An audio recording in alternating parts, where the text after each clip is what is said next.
I'm David Volk for Chin Music. Today we go back into the Wayback Machine again.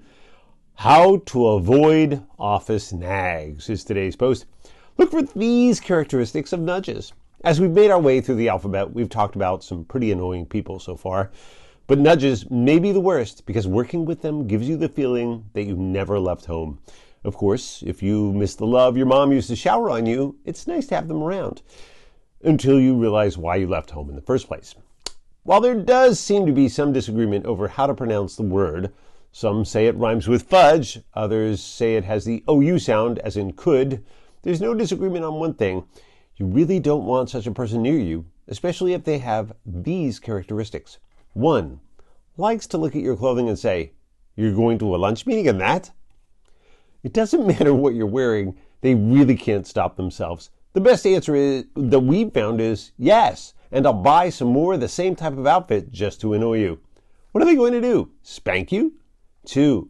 Notices what you eat and is quick to tell you that you really need to eat better.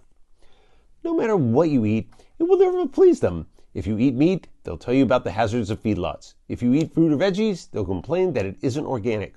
Or, if it is organic, they'll talk about all the bugs because the growers don't use pesticides. And if you eat organic meat, they'll talk about the hazards of methane from cows. So, it's hard to say if they're gas bags or windbags. 3. Encourage you to stand up to people who they believe are taking advantage of you or bothering you, unless, of course, they are the person who's really bothering you and everyone else. They love to give lots of advice that they really expect you to use as soon as the pearls of wisdom drops from their mouths. Unless they're going to be the target of that advice, that is. The truth hurts, and they don't believe in hurting themselves. Someone they care for is another matter altogether. 4. Wants to know when you're going to have kids. You know, we're not getting any younger here. 5.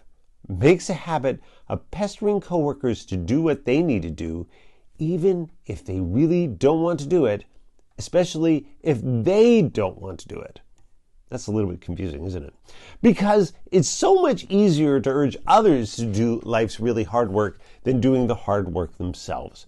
And if you get fired doing the thing they're urging you to do, well, they're happy to take your place.